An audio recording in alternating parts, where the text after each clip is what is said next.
Eu vou iniciar a gravação. Muito bem, turma, muito boa noite, sejam bem-vindos e bem-vindas à nossa aula de Fundamentos da Psicologia Existencial, Humanista, Fenomenológica. Hoje é uma quarta-feira, dia 11 de novembro de 2020, e nós estamos reunidos com a turma da Psicologia, quarto período. Como eu estou fora da minha casa nesse momento, eu estou utilizando um espaço de uma pessoa da minha família, do meu cunhado, estou fora do meu domicílio, fora do meu local de trabalho, né? Então, eu estou usando aqui a internet, o computador do meu cunhado. Eu só quero pedir desculpas a vocês se porventura entrar algum áudio um pouquinho fora da aula, porque os meus cunhados estão na sala conversando, pode ser que entre algum ruído na nossa comunicação aqui, e vai ser inevitável, né? Porque eu estou num ambiente aqui isolado, mas apartamento, sabe como é que é? Às vezes pega o som ambiente de outro local, né? Então, se porventura entrar algum áudio aí fora da aula, vocês me perdoem, tá? Mas eu não tenho como evitar, né? Eu estou na casa de uma pessoa, utilizando o espaço que ela me cedeu para eu poder ministrar essa aula, porque nesse momento eu estou fora do meu domicílio, uma questão familiar que surgiu aqui, tá ok? Então, nós vamos trabalhar hoje, eu só espero que o meu cunhado não está assistindo futebol, espero que ele não grite, que ele não passe do... né? Porque ele vê futebol, às vezes ele grita e tal, eu espero que nada disso entre na nossa aula aqui mais central, peço mil desculpas a vocês. Muito bem. Pessoal, nós vamos trabalhar hoje um pouquinho a temática de Carl Rogers, sobre um tema que é a razão de ser do livro que ele escreveu, a obra chamada Tornar-se Pessoa. Então, quero falar um pouquinho para vocês sobre esse tema em Carl Rogers, que é esse tema que dá título ao livro Tornar-se Pessoa. Essa obra, Tornar-se Pessoa, né, é uma obra, uma das mais importantes de Carl Rogers, né, que a gente recomenda, é uma obra interessante que a gente recomenda, né? Então, eu vou trabalhar a aula de hoje baseada nessa obra, né, do Carl Rogers, o tema Tornar-se Pessoa, que é o título do livro, né? Bom, o que Carl Rogers quer dizer quando ele fala sobre tornar-se pessoa? Carl Rogers fez muita pesquisa no seu atendimento terapêutico. Você sabe que Carl Rogers foi um dos psicólogos mais importantes, né, dos Estados Unidos, né, da América, nos anos 60, 70, foi um psicólogo de maior importância. E quando ele escreveu esse livro, Tornar-se Pessoa, esse livro, foi justamente esse livro que projetou o Carl Rogers em nível nacional, né? Na época, assim, ele alcançou um grande público nos Estados Unidos. E ele acabou se tornando um psicólogo referência para os norte-americanos. Na época que Carl Rogers escreveu esse livro, ele vendeu milhões de exemplares. E nessa época, vender milhões de livros não era normal. Não era como uma vendagem de milhões de livros, né? Então, foi justamente essa obra, Tornar-se Pessoa, que tornou Carl Rogers assim, tão conhecido nacional e até internacionalmente, e projetou Carl Rogers. E esse livro, então, é muito importante para quem estuda psicologia. Eu até recomendo que quem tiver interesse em adquirir, sobretudo vocês que são estudantes de psicologia, eu recomendo essa obra que é da maior importância, a obra de Carl Rogers, Tornar-se Pessoa. E o que ele entende por tornar-se pessoas? Ele relata que ele fez muitas pesquisas atendendo os seus clientes. Vocês sabem, eu já destaquei aqui no curso, que Carl Rogers, ele não chama o paciente de paciente, né? Ele prefere a nomenclatura cliente, porque a palavra cliente é melhor para a terapia que ele propõe, porque a paciente sujeita, de certa forma, vamos dizer assim, alguma doença, né? Que a pessoa esteja doentada de alguma maneira. Então, ele prefere, lógico que não é errado chamar o cliente de paciente, mas ele, Carl Rogers, faz a opção de chamar o cliente de cliente, né? Porque ele entende que é uma visão mais correta, né? Ele atende a pessoa que o procura como um cliente, né? E não como um paciente. Então, ele usa muito essa nomenclatura de cliente. Então, no atendimento que ele fez a inúmeros segmentos, muitos atendimentos, a muitos clientes, ele relata, porque ele é da Universidade de Chicago, ele trabalhou com pessoas com uma grande variedade de problemas, né? Então, ele lidou com pessoas com todo tipo de problema. Ele chega a relatar, assim, no livro, só para assim, dar alguns exemplos, né? Ele fala assim, toda a gama, diversidade de problemas. Então, ele fala assim, por exemplo, né? Só para destacar aqui alguns dos casos que ele cita, né? Ele fala assim, por exemplo, ele fala assim, olha, aluno preocupado com o seu rendimento escolar, né? Dona de casa perturbada, preocupada com a questão do seu casamento. Indivíduo que se sente um completo colapso emocional ou uma psicose. Um profissional responsável que enfrenta muitos problemas de ordem sexual, né? E os problemas de ordem sexual acabam tomando grande parte do seu tempo, do seu trabalho, prejudicando a eficiência do seu trabalho. E assim por diante. Então, pais que se veem perturbados pelo comportamento do filho, e assim por diante. Então, ele fala o seguinte, ele relata assim, eu trabalhei atendendo muitas e muitas pessoas com uma grande variedade, uma ampla variedade de problemas. Problemas de toda ordem. Aqui eu destaquei alguns, né? Mas são problemas de toda ordem. Olha a voz lá do meu cunhado chegando, eu espero que não tenha entrado no áudio. Então, problemas de toda ordem.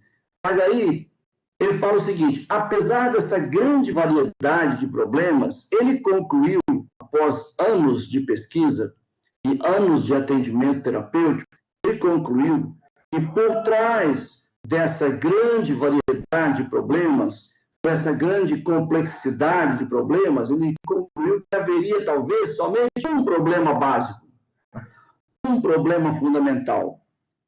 Quer dizer, o cliente traz para a terapia, para a sessão da terapia psicológica, uma série os clientes trazem uma gama, uma série diversificada de problemas. Mas ele constatou, ao longo de muitos anos de trabalho, de pesquisa, que por trás desses tantos problemas, haveria, de fato, um problema fundamental. Essa é a visão do Carl Rogers, tá ok, pessoal? Haveria um problema no fundo, ou de fundo, haveria um problema básico, né? Somente um problema básico. Então, ele diz o seguinte, ele usa essa expressão, no fundo, é uma expressão que ele usa, ele fala, no fundo, cada pessoa tem o seguinte problema, cada pessoa está se perguntando, quem sou eu? Então, para Carl Rogers, essa é a grande questão que afeta milhares e milhões de pessoas. Quem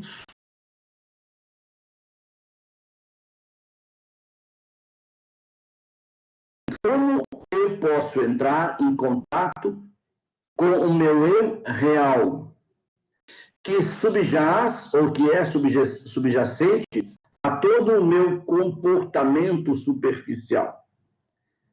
Aqui, essa pergunta, Carl Rogers está fazendo, colocando essa pergunta na mente do cliente, na boca do cliente, né? É como se o cliente perguntasse assim, quem sou eu? Como eu posso ter contato com esse eu real que está por trás desse comportamento superficial que eu tenho? E uma outra forma também de perguntar seria, como posso me tornar eu mesmo? Na opinião de Carl Rogers, esse é o grande problema da maioria das pessoas, né? As pessoas trazem muitos problemas de ordem emocional, no trabalho, relacionamento amoroso, questões da sexualidade, relacionamentos familiares, problemas com o seu trabalho, com uma série de questões, mas ele fala assim, por trás de todos esses problemas, existe, no fundo, um grande problema a ser resolvido. E esse grande problema é: quem sou eu? Como que eu posso ter contato com o meu eu real, que está para além do meu eu comportamental superficial, né? Esse eu que se apresenta para as pessoas. Quem sou eu, no fundo, né, de fato? Como posso me tornar eu mesmo? Então, ele vai trabalhar no livro essa discussão sobre como a pessoa pode se tornar ela mesma. Então, ele cita um caso, por exemplo, né? Não, mas eu vou citar o caso depois. Deixa eu seguir mais um pouquinho na minha reflexão aqui. Então, ele vai falar sobre esse problema que, na opinião dele, é o grande problema que aflige a grande maioria das pessoas. Talvez, se as pessoas encontrassem o equilíbrio, uma resposta satisfatória para essa pergunta, quem sou eu, na opinião de Carl Rogers, ela encontraria várias outras soluções de vários outros problemas da vida dela. Então, ele entende que esse é um problema vital, né? A pessoa entender quem ela é, ter consciência do seu eu, e trabalhar com a consciência desse eu, trabalhar essa sua individualidade, essa sua autenticidade. Então, ele fala sobre o processo de tornar-se. E onde que o terapeuta entra nesse processo? Isso que é muito interessante. Ele fala o seguinte: as pessoas, elas muitas vezes, elas usam máscaras. Isso lembra um pouco, né, aquela teoria do Jung, né, do Carl Jung, né, da persona. Isso, Thales, isso mesmo, persona. Isso mesmo, Lidianara. Quer dizer, aí que o Jung fala, nós temos persona e precisamos dela. E ele fala, isso é normal, né? Até quando eu dei aula sobre Carl Jung, eu expliquei para vocês que o médico tem uma persona que o identifica como médico. O professor tem uma persona que o identifica como professor. O médico se veste de uma maneira própria com a sua profissão, tem uma forma de lidar com as pessoas protocolar, tem uma terminologia própria do médico. Então, todos esses comportamentos do médico ou de uma médica revelam a sua persona. E até certo ponto, então, Jung vai dizer, isso é normal, né? A sociedade espera, inclusive, que o médico se apresente assim, né? Que o professor se apresente assim, que o padre se apresente assim, que o pastor se apresente assim. Essa persona atende às necessidades das pessoas, da sociedade. Então, para Jung, isso é normal, perfeitamente normal. Aí o Jung fala, o problema é quando a pessoa quer viver, exercer essa persona na sua vida privada, né? Na família, aí é complicado, né? Quer dizer, o juiz que é juiz no trabalho e que quer ser juiz dentro de casa, né? E assim por diante. A pedagoga que é pedagoga, professora que quer ser pedagogo, professor dentro de casa. Então, aí o Jung fala, aí nós podemos ter problemas mais emocionais, né? Mas essa é uma questão do Jung. Agora, o que o Carl Rogers está falando não é bem a questão da persona que está adequada à nossa vida. Ele está falando, muitas vezes, das máscaras que as pessoas assumem, ou que as pessoas apresentam, por diversas razões. E, às vezes, até máscaras motivadas por problemas. Então, ele vai dizer o seguinte: há pessoas que se apresentam para a sociedade, e não vamos confundir isso com a persona do Jung, não. Há pessoas que se apresentam na sociedade com uma máscara, que esconde quem de fato ela é, esconde quem realmente ela é. Então, ela tem uma aparência, ela se apresenta de uma forma, por alguma razão ou por várias razões. E muitas vezes, então, vai dizer Carl Rogers, as pessoas começam a ter problemas e sofrimentos por causa dessa máscara que elas acabam expressando ou vivenciando em meio às pessoas. Então, onde que a terapia vai ajudar? É aqui que eu quero chegar na questão de como que a terapia pode ajudar a pessoa a tornar-se pessoa.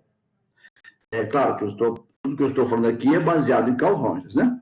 Então, onde que a terapia e o terapeuta ajudam? No seguinte sentido, Carl Rogers propõe que na terapia é importante criar uma relação com o cliente, né? Na qual esse cliente se sinta com segurança e liberdade. Então, ou seja, para Carl Rogers, a terapia tem que criar um ambiente tal em que o cliente se sinta seguro, confiante e com liberdade. Porque esse ambiente de segurança e de liberdade vai ser decisivo para o cliente fazer emergir a sua verdadeira, o seu eu real. Esse ambiente de segurança e liberdade será fundamental para que o cliente encontre o seu eu, deixe o seu eu desabrochar. Essa que é, vamos dizer assim, a ideia central dele. Então, para isso, é importante que o terapeuta ofereça esse ambiente de segurança, de liberdade para o cliente. O terapeuta precisa compreender, na visão de Carl Rogers, o terapeuta precisa compreender a maneira como o cliente se sente, né, em seu próprio mundo interior. Lembra quando uma outra aula que eu dei sobre Carl Rogers, ele deu alguns exemplos, ele falava assim, eu dei até o exemplo da cliente, de uma cliente mulher, né, e ele falou assim, ela entrou no meu consultório, era uma mulher muito atraente, muito bonita, muito bem vestida, enfim, tinha uma série de quesitos do ponto de vista visual, atraente, bonita, bem vestida, enfim, uma série de aspectos que tudo dava a entender que ela era uma pessoa de bem com a vida, era uma pessoa feliz, bem, porque ela sinalizava que tinha tudo para estar bem. Mas ele fala assim, né, no seu texto, que essa cliente se apresentou como uma pessoa extremamente deprimida, num grau de sofrimento muito grande, que ele jamais poderia imaginar pelo perfil dela, da forma como ela chegou, como ela se apresentou, por todas essas qualidades que ele viu nela, ele jamais podia imaginar que ela era uma pessoa tremendamente depressiva, em sofrimento, que se sentia só e abandonada. Então, aí é onde ele dá esse exemplo para falar, nós precisamos compreender o cliente como ele se vê no seu mundo interior. Ele fala assim, na minha visão como terapeuta, eu jamais imaginei, eu jamais podia imaginar que aquela cliente era uma pessoa altamente deprimida, né? Que tinha um sentimento de solidão, de vazio muito grande. Não era essa a imagem que a cliente passava para ele, mas ele precisou procurar entender que aquela mulher que não parecia ser uma pessoa deprimida era de fato uma pessoa deprimida. Então ele fala, eu preciso compreender o cliente como ele se vê. Não importa como eu o vejo. Eu preciso, enquanto terapeuta, assimilar a maneira como o cliente se vê. E isso para Carl Rogers é muito importante. Então o terapeuta precisa compreender a maneira como o cliente se sente, a maneira como ele se vê em seu próprio mundo interior. E aí, diz Carl Rogers, então, o terapeuta precisa aceitar a pessoa como ela é. Ah, beleza. Obrigado por sua mensagem ali sobre a multimídia com a Juliana, né? Beleza. Então, é o que eu falo, gente. Algumas coisas acabam, né, reforçando, né? A gente vai trabalhando e os conceitos vão se reforçando, né? A faculdade é isso mesmo. Então, ele fala, o terapeuta precisa aceitar a pessoa como ela é. Não como eu gostaria que ela fosse, mas como ela é. E criar um clima de liberdade na qual o cliente, a expressão de Carl Rogers, criar um clima de liberdade na qual o cliente possa, diz Rogers, se mover na direção que ele quiser. Pensar na direção que ele quiser, sentir e ser na direção que ele quiser, em qualquer direção, na direção que ele desejar. Isso que vai dar para o cliente, na visão de Carl Rogers, segurança, né? Confiabilidade, sentimento de liberdade. E esse sentimento de confiança, segurança, liberdade, vai ajudar a pessoa a descobrir-se melhor e ajudar nesse processo de tornar-se pessoa, né? Então ele pergunta, Carl Rogers pergunta, como a pessoa, como o cliente usa essa liberdade? Rogers afirma que o cliente usa essa liberdade para se tornar cada vez mais ela mesma. Quer dizer, a pessoa usa essa liberdade que o terapeuta constrói nessa relação de ajuda com ela usa essa liberdade em benefício próprio, usa essa liberdade para cada vez mais se tornar ela mesma. É um processo terapêutico para ajudar a pessoa a se tornar ela mesma, tornar-se pessoa de modo autêntico, né? Ok? E aí, então, o que acontece com essa pessoa nesse processo? Diz Carl Rogers. A pessoa começa a derrubar as camadas, derrubar as falsas frentes que ela apresenta, derrubar as máscaras, né? Ela começa a derrubar os papéis, a desconstruir suas máscaras, os papéis com os quais ela encarou a vida durante muito tempo. Então, ela começa a desfazer esse processo. Ela começa a tomar consciência das máscaras que ela vinha utilizando e começa a se desvencilhar dessas máscaras, né? Primeiro, então diz o Carl Rogers, a pessoa coloca de lado as máscaras que estava usando, até certo ponto consciente, às vezes inconscientemente, mas até certo ponto consciente. Então, ela começa a colocar de lado as máscaras que estava usando. Ele dá um exemplo de uma jovem, muito interessante esse exemplo que ele fala, de uma jovem estudante, que relata, né, nas terapias realizadas, que ela sempre teve uma preocupação muito grande em agradar as pessoas. Então, ela fazia tudo que ela podia para agradar as pessoas.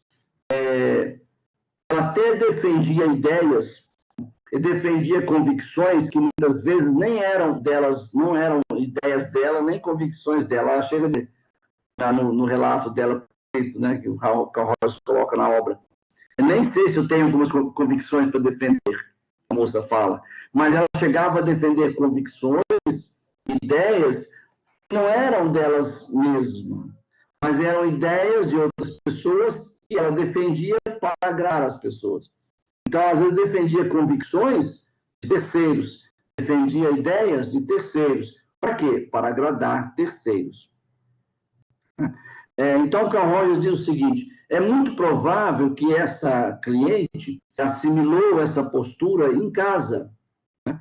Ao longo da infância, da adolescência, talvez a forma da educação, né, recebida em casa levou a esse processo, né? Então, aí ele fala o seguinte, essa jovem na terapia, ela reconheceu a sua insatisfação consigo mesma, né? Por se conscientizar de que ela agia assim.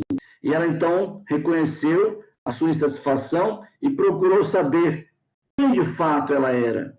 Qual era o seu verdadeiro eu que se encontrava na base da sua existência, e não aquela máscara, né, de alguém que estava o tempo todo preocupada em agradar as pessoas. Você sabe que isso aí é um problema muito sério, né? Algumas coisas na vida a gente tem que aprender, às vezes, a duras penas, né? A gente tem que aprender a dizer não. Eu, por exemplo, teve uma fase da minha vida que eu tive muita dificuldade de dizer não. Eu sempre queria dizer sim a todas as pessoas, todos os chamados, todos os convites, todos os desafios. mas a gente vai entrando num ciclo muito complicado, né? Então, a gente tem hora que tem que aprender a dizer não. O não quer dizer que você está negando, está se negando a fazer algo. Significa que você está colocando na sua agenda de trabalho, por exemplo. Que você pode dizer não agora, mas pode dizer sim para outra data. Então, assim, a gente tem que aprender a dizer não, né? Também faz parte da nossa saúde, do nosso equilíbrio, ter consciência dos nossos limites e dizer não para certos desafios, certos chamados, porque não é o momento agora, ou porque não podemos assumir, ou porque estamos super comprometidos com a agenda de trabalho. Então, a gente precisa aprender muitas vezes a dizer não, mas muitas vezes as pessoas querem agradar o tempo todo, querem fazer tudo que é solicitado, querem agradar o tempo todo. E essa coisa de querer agradar o tempo todo faz as pessoas sofrerem muito. É igual a questão do perfeccionismo. As pessoas perfeccionistas, elas tendem a sofrer mais. Por quê? Porque tudo que elas fazem, elas querem levar à máxima perfeição possível. E isso gera um sofrimento muito grande, porque nem sempre isso é possível, né? E também, então, gera um sofrimento muito grande, né? Claro, eu sou a favor, eu já sofri um pouco desse mal, já consegui trabalhar esse mal na minha vida, a questão do perfeccionismo. Eu sou a favor de que a gente tem que fazer tudo com a melhor qualidade possível. A gente tem que ser primoroso no que fazemos. Acho que nós temos que ser assim, buscar a excelência em tudo que fazemos, com qualidade, com dedicação, com seriedade, fazer o melhor. E eu sou muito defensor, eu falo muito isso na minha família, eu defendo muito a questão dos detalhes. Porque eu acredito que nos detalhes está a diferença de um processo bem feito, de qualidade, de um processo, muitas vezes, ruim, de má qualidade. Então, acho que os detalhes são importantes, porque o detalhe vai ser o diferencial, vai ser aquilo que vai dar um destaque melhor a determinado trabalho, ação, serviço. Então, acho que o detalhe é muito importante. Eu sou detalhista no que faço. Às vezes sou criticado por isso, porque a minha maneira de ser, de trabalhar, eu gosto de cuidar de certos detalhes. As pessoas até se assustam um pouquinho quando convivem mais de perto comigo. Não é que eu sou, tipo assim, eu não fico policiando a vida dos outros, não. Falo detalhe com o que eu faço, né?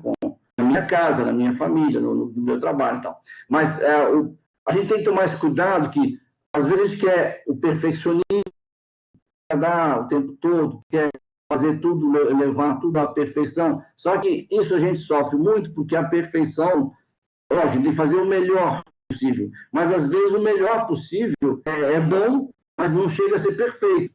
Então, a gente se frustra, sofre mais, né? Mas a gente tem que aprender a lidar com isso. Fazer sempre o melhor, mas essa coisa do perfeccionismo é complicado, porque às vezes trava a pessoa, né?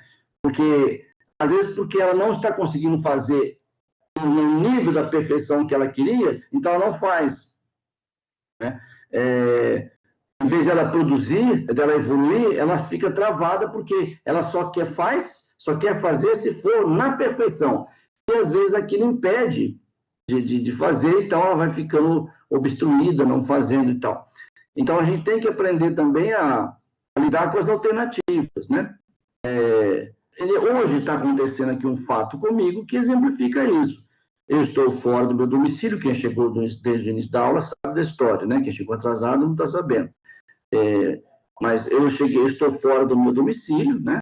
Estou fora do meu domicílio e por uma razão séria, minha casa teve um problema sério aqui, inundou com o temporal que deu aqui, precisei socorrer aqui minha casa, em Juiz de Fora, né? A casa está à venda, está em negociação, e eu estou fora do meu domicílio e eu tinha aula hoje com vocês. Eu falei, eu não vou deixar de dar aula porque eu estou fora do meu domicílio. Eu me preparei, porque eu sempre carrego os meus livros, eu não ando desprevenido, não. Então, sempre tenho os meus livros comigo, porque a gente é professor, sabe que a vida tem desses imprevistos. Então, eu já tenho aqui, se eu não tiver o livro, eu compro, eu me viro. Então, eu estou fora do meu domicílio. Eu não posso deixar de dar aula, é importante estar com vocês. Então, eu tenho celular, né? Mas a minha casa não tem internet. Aqui na minha casa, aqui fora, não tem internet. Não tem computador, não tem nada aqui. Eu só tenho celular. Mas é complicado. Só o celular é complicado para dar conta de todas as atividades. Então, o que eu fiz? Liguei meu cunhado, estou precisando dar aula, você me oferece aí seu espaço, sua internet, seu computador? Não, perfeitamente, vem para cá e tal. Então, se eu não posso dar na minha casa... Obrigado, Endeliana. Obrigado, Endeliana. Eu sou, graças a Deus, muito comprometido com o meu trabalho mesmo. Fico muito feliz, obrigado. Se eu não estou dentro da minha casa, se eu não posso dar a aula que eu quero dar, com os meus arquivos, com os meus aplicativos, do jeito que eu gosto da minha casa, eu vou encontrar uma alternativa, mas deixar vocês na mão não vou. A não ser que não fosse realmente possível. Se fosse impossível, eu mandaria uma mensagem para vocês. Então, eu não estou dando a aula do jeito que eu gosto? Não estou, mas eu estou com vocês. Me preparei, li, estudei, fiz as minhas anotações, né? Então, eu estou com vocês. Eu não estou na minha casa, não estou no meu computador, não estou no meu ambiente, então eu não vou poder dar uma aula melhor, então eu não vou dar aula nenhuma? Não, então estou fazendo uma adaptação. Estou aqui num ambiente que não é o meu, mas estou conseguindo trabalhar com vocês nesse momento. É uma situação alternativa. Ok. Então, a gente tem que tomar cuidado com isso, de querer a perfeição o tempo todo. Se não é possível a perfeição, façamos o melhor possível. Claro que em todas as profissões, se escutaram um grito aí, desculpa, é do meu cunhado. Em todas as profissões, a gente tem que fazer o melhor. E em algumas não pode haver erro, né? Porque há casos em que o erro pode levar à morte, né?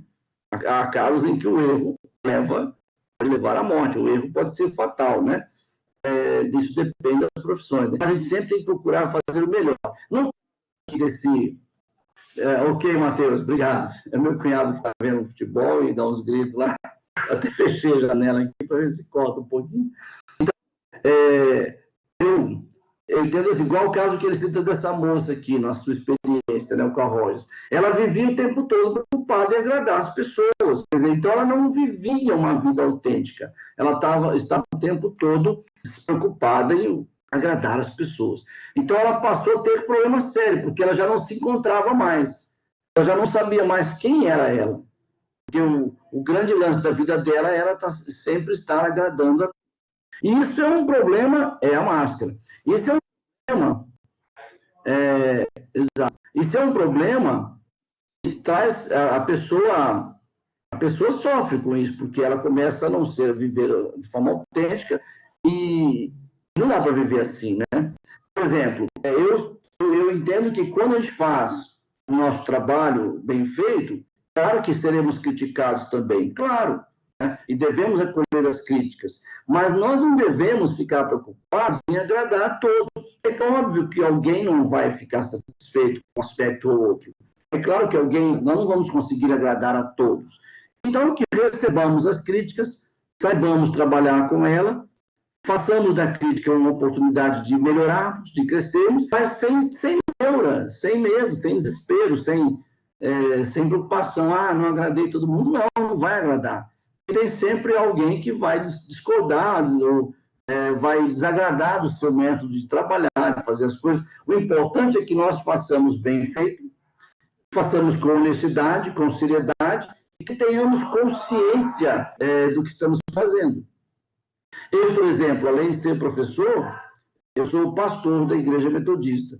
É claro que na função do pastorado, tem gente que não gosta do meu estilo de pastorado, não gosta do meu jeito. Claro, eu tenho plena consciência disso. Mas eu também não posso querer agradar a todos. Então, eu vou fazer meu trabalho com seriedade, sabendo que serei bem quisto por alguns, não tão bem quisto por outros, mas que, enfim, serei criticado, né? Mas eu tenho que fazer um trabalho sério. E a gente vai convivendo, né?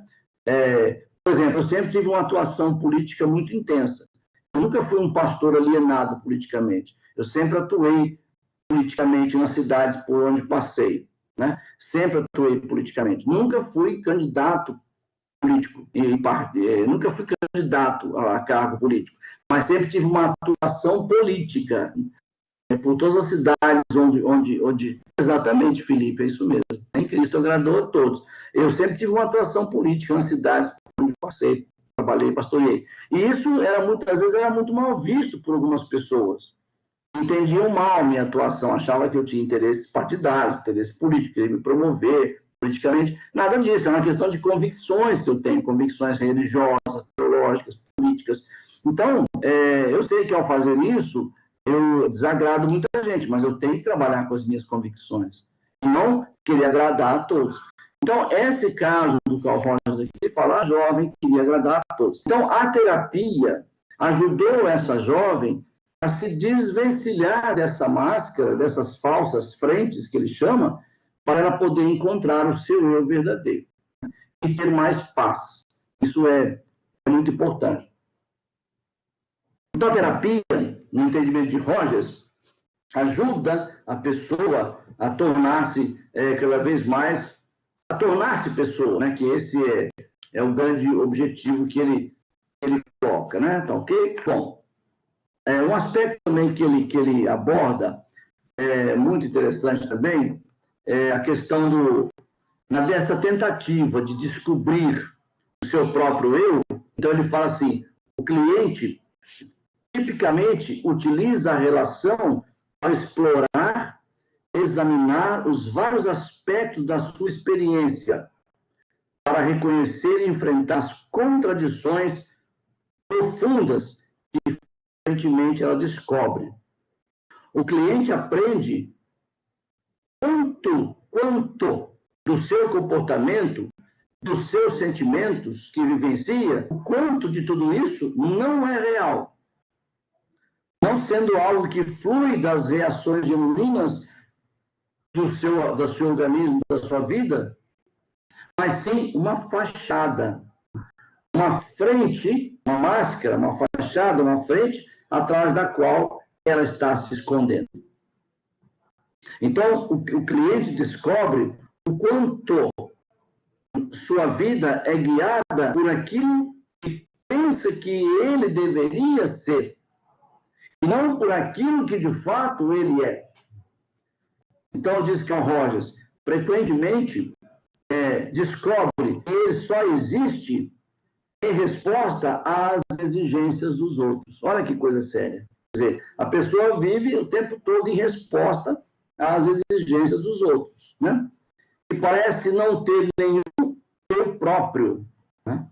E que está somente tentando pensar, sentir e se comportar de acordo com a maneira que os outros acreditam que ele deva pensar, sentir e se comportar. Isso é muito sério, né? A terapia vai ajudar a pessoa a descobrir esse problema, a se conscientizar de que ela não está sendo autêntica, ela está vivendo em função dos outros. Antigamente, né, no processo de educação das famílias mais antigas, no século XIX, até meados do século XX, vamos dizer, até meados do século XX, né? Por exemplo, as mulheres eram educadas, falando no Brasil, né? As mulheres eram educadas praticamente para quê? Para no futuro serem mães, esposas e donas de casa. E aquilo era tão introjetado na cabeça das meninas, das crianças, das adolescentes, das jovens, que elas não viam outro caminho. O caminho que elas viam era se preparar para um dia casar, para gerar filhos, ser mãe de filhos, e de muitos filhos, às vezes muitos filhos, né? E ser dona de casa.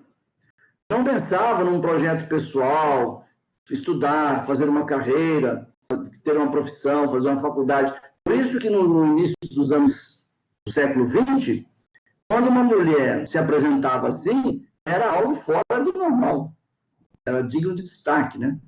Então, quando uma mulher, nos anos 20, 30, 40 do século passado, se apresentava com esse ímpeto de ser ela própria, de construir sua vida, construir sua existência, e não se preocupar em adequar aos moldes que a sociedade impunha, então essa mulher era vista como alguém fora da curva, né? Fora da curva, fora da média, fora do normal. Então, por quê? Por causa da cultura machista que se estabeleceu.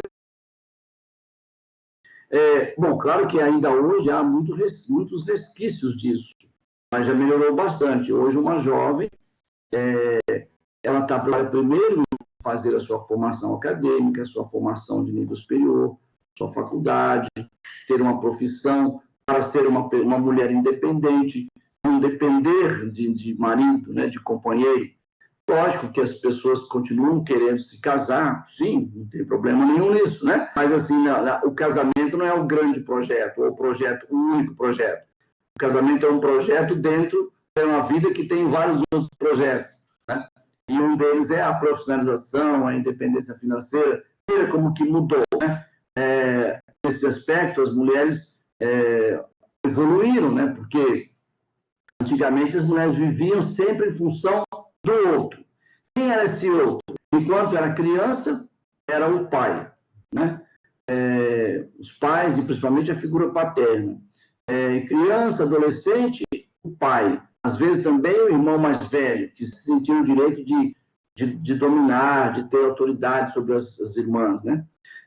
Aí ela ia nessa tocada até casar. Na hora que ela casava, ela passava a viver em função novamente do outro. Quem era esse outro agora? Marido.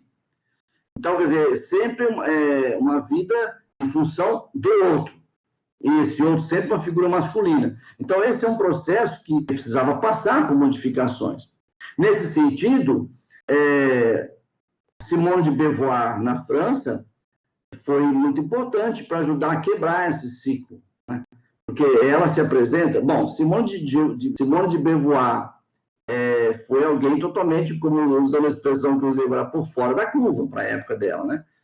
Então, a Simone de Beauvoir, ela vai defender a causa da mulher. Ela vai dizer que a mulher tem que ser autêntica, tem que construir o seu projeto de vida, não depender de companheiro, de marido, de homem nenhum, tem que construir sua vida. Ela ajudou muito os movimentos de libertação da mulher, os movimentos feministas. As ideias de Beauvoir foram decisivas para esses movimentos. Então, o Roger está falando sobre isso, né? Que a importância da pessoa se tornar-se pessoa. Essas são linhas existencialistas. Essas são formas de pensar na psicologia numa linha existencialista. Por quê? Porque está desafiando a pessoa a construir sua própria existência. Então, o Rogers fala então dessa situação, né? Quer dizer, a pessoa vai desfazendo-se das suas máscaras. E ele fala o seguinte, que ele ficou muito admirado quando ele constatou que Kierkegaard, aquele filósofo dinamarquês, né? Søren Kierkegaard, que nós já falamos sobre ele aqui no nosso curso, ele fala assim, que ele ficou admirado em constatar o quão acuradamente Kierkegaard ilustrou o dilema do indivíduo há mais de um século antes do tempo dele, né? Para nós agora já é mais de um século e meio, né? Ele falou assim, eu admiro como que Kierkegaard ilustrou bem o dilema do indivíduo há mais de um século com um insight psicológico aguçado, ele diz. Ele destaca, Roger diz que o Kierkegaard destaca que o desespero mais comum, olha que interessante, gente, o desespero mais comum é estar desesperado por não escolher, ou não estar disposto a ser ele mesmo. Então, o desespero mais comum é estar desesperado por não escolher, ou não estar disposto a ser ele próprio. Porém, a forma mais profunda do desespero, porque veja bem, o desespero de não poder escolher, ou o desespero de não estar disposto a ser esse mesmo, segundo Kierkegaard, quem está alertando aqui é Rogers, esse é o desespero mais comum. Agora, a forma mais profunda de desespero, diz Carl Rogers, baseado em Kierkegaard, é escolher ser outra pessoa e não ela mesma.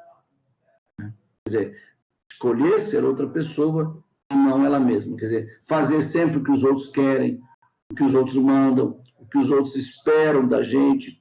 Por isso que muitas vezes, geralmente, por que os pais enfrentam tantas dificuldades quando os filhos chegam à adolescência? Porque, em geral,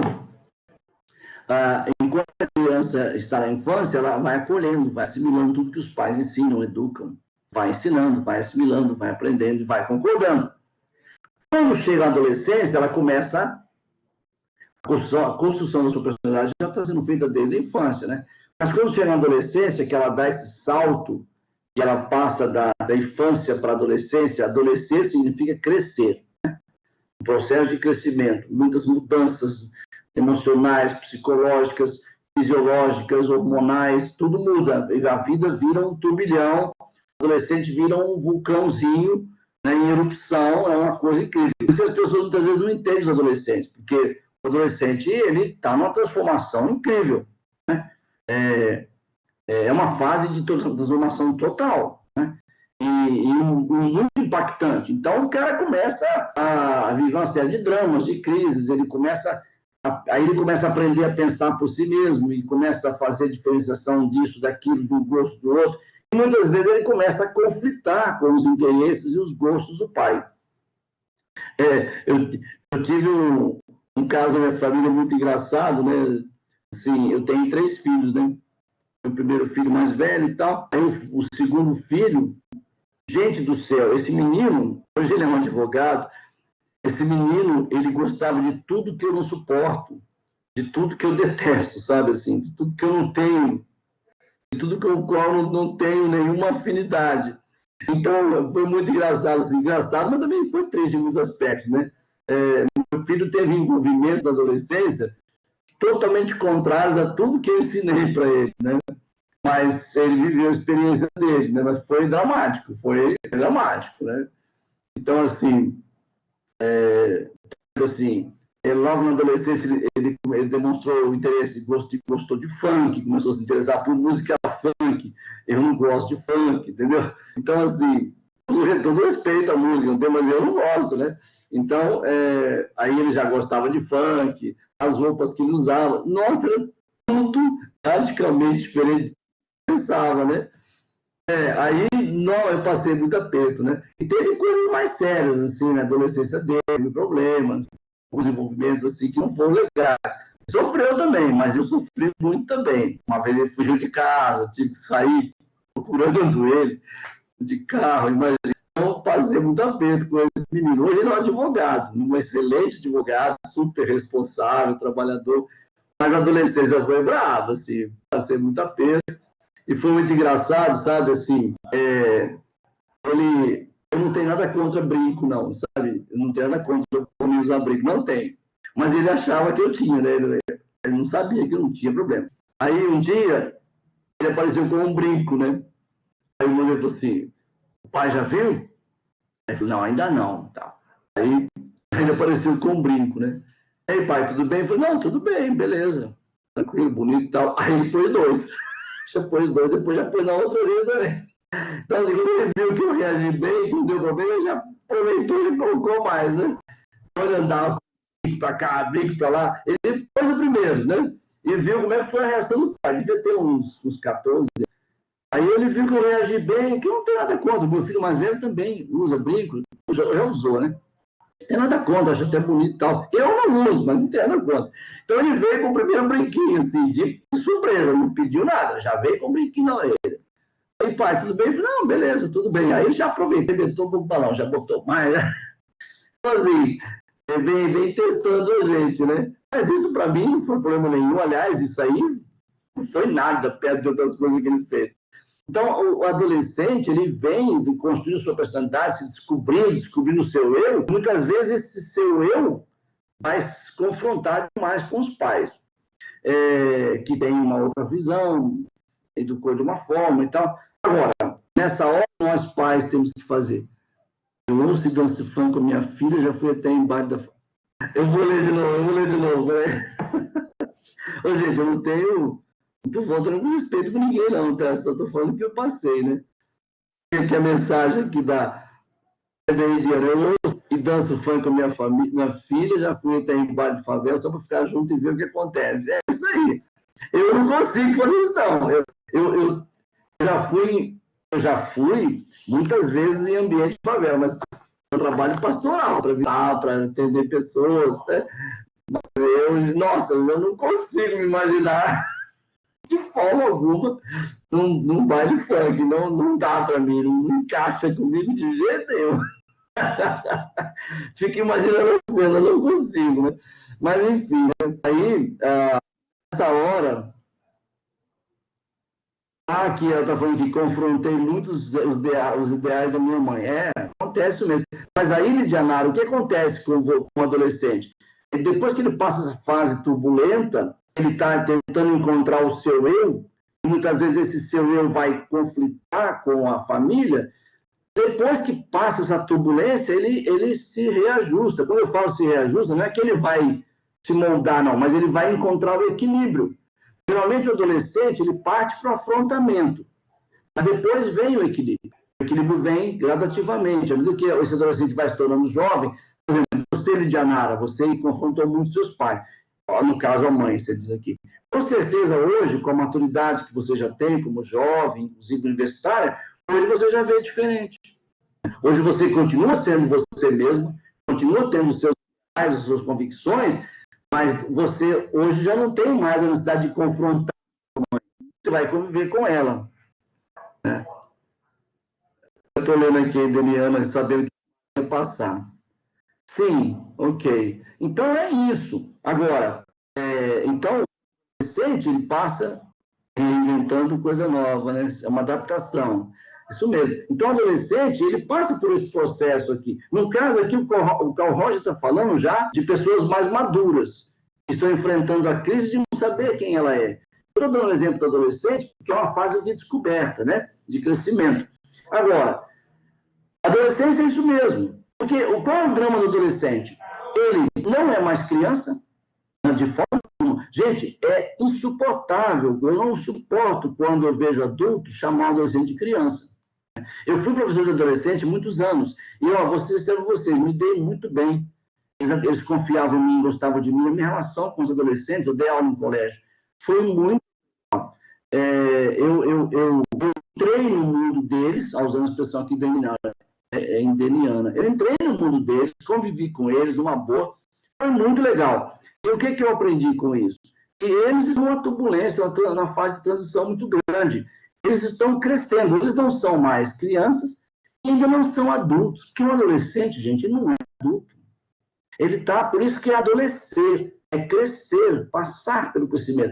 Então, você não pode esperar de um adolescente um comportamento adulto, não é impossível, mas você também não pode tratar um adolescente como criança. Então, é uma fase de turbulência, de transformações. O que a gente tem que fazer? Dialogar, negociar. Eu aprendi muito isso com um autor, que lendo livros dele, eu aprendi muito isso.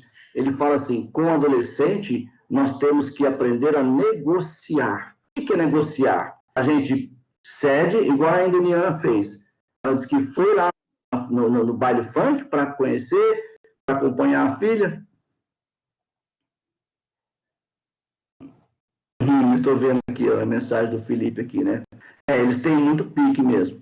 Então, ela foi para conhecer, para ver de perto, tal e tal. Então, a gente tem que aprender a negociar, mantendo a firmeza da educação, da autoridade dos pais, e ao mesmo tempo flexibilizando o que é possível. Quer dizer, você mantém a firmeza e solta, equilibra, flexibiliza, porque não pode ser um autoritarismo inflexível, mas também não pode ser uma rédea solta totalmente. Porque os autores dizem o seguinte, o adolescente, quando a gente que é pai cobra, exige, dentro de um diálogo, né? Um diálogo, com respeito, com amor. Quando a gente cobra, sinaliza que está junto, que está cobrando, isso faz bem para eles. Os autores falam o seguinte, que se o adolescente não sentir isso dos pais, a impressão que passa é que a gente que é pai não está nem aí. Isso é péssimo para eles. Então, quando eles acham ruim que são cobrados, acham ruim que a gente marque um horário, uma coisa assim. mas, por outro lado, eles gostam porque eles sentem assim, eu tenho pai, eu tenho mãe, eu tenho quem me ama, eu tenho quem me preocupa comigo. Né? Ainda que ele vai conflitar muitas vezes.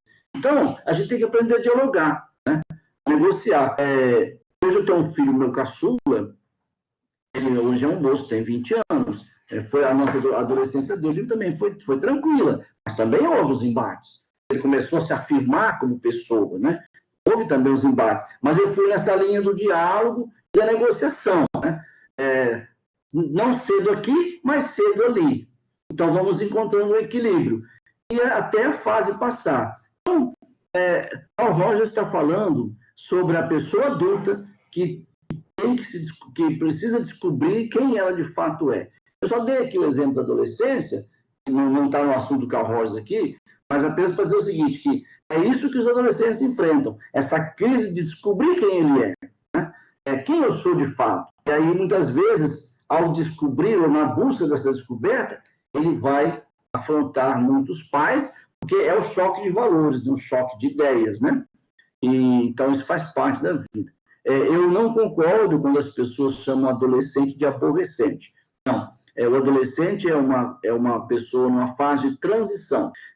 Não é mais criança e ainda não é um adulto. Então, ele está numa fase de transição. A gente precisa aprender a compreendê-los e a trabalhar com eles. E depois nós temos os outros ciclos, né? Nós temos o adulto, o jovem adulto, e assim a vida vai em ciclos. E cada ciclo tem as suas características, né? Em cada fase da vida, a gente enfrenta problemas específicos daquela fase.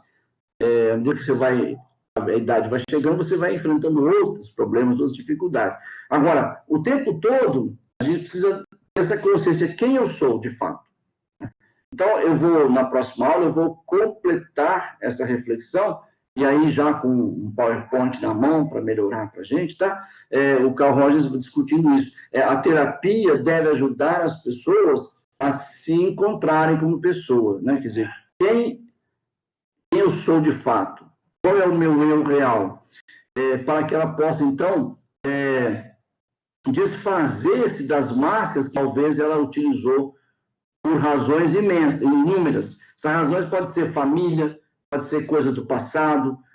Então, é muito importante a pessoa se descobrir e ter a sua autenticidade. Gente, é muito duro. Eu não sou psicólogo.